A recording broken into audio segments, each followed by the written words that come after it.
Para di masyado marami adjust. Itong ano to, itlagpas mo na yung balikat mo dyan sa poste mo. Ha? Tapos saka ito natin dito. Step by step muna. So, pati mo muna. Para di masyado maraming adjust. Lagpas balikat. Ayan na mama na. Lagpas na. O, todo manibela pa dito ma'am.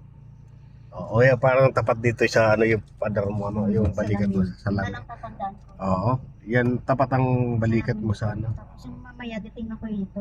Oo, konti lang makita mo dapat. So, pumunta ka dito sa unahan. Hindi, Ay. pumunta ka sa unahan. Yan.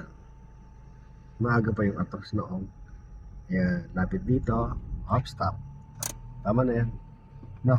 Ayun, kita mo na, kitang kita na. Yung aatrasan. Basta pakita na yung aatrasan, ay okay na yan.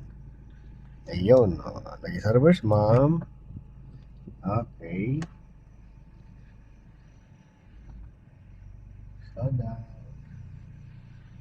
Nadikit. Nadikit, no?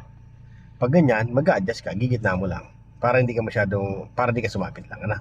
Atas ka ng konti lang, ma'am. Ay, ganun talaga yan. Yan, okay na po yan. Pabig ka na ulit po yan.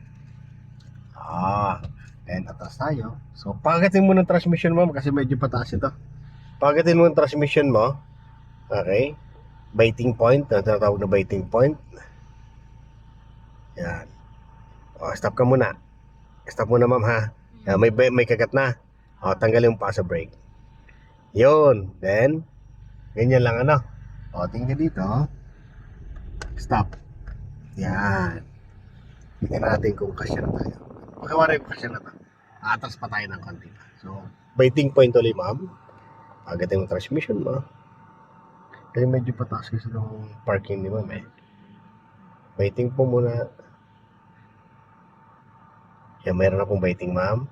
O, tanggal ang brake mo. O, dito ka tumingin. O, stop. Ayan na. Tapos na itong ating reference. No? Pero konti pa. Kasi medyo masikip pa rin. So, konti pa nga. Biting ka ulit. O, stop. Ayan na. Lumabas na, no? Okay pa naman. Okay. Safe na yan. Para umatras tayo. And, o yan, may biting na. Apply ka ng konting gas. Diretso lang. Okay, namatay yon yung makina mo. Inasa mo lang sa clutch. Pag may biting point ka na ma'am, doon lang yung paa mo. Kung siya tumakbo, tapos pag medyo hirap, apply ka ng gas. Boom, boom, boom, boom. Ano? Biting ka muna. Yan yung struggle ng mga kagaya ni ma'am na manual transmission. Yung biting, tapos natingin pa sa kaliwa. Ito pala dapat. Apply ka ng gas. Oh, di ba? Oh, slow down. Oh, stop. Oh, di ba? Oh, ganun na, no? Prom lang pala yun. Kasi inaasa mo kanina sakit. Kaya patay ng patay makina mo. So, i-atras mo pa ng konti, ma'am. Ilapit-lapit mo yung gulong mo dun sa, ano, sa cameraman. Stop. Okay na.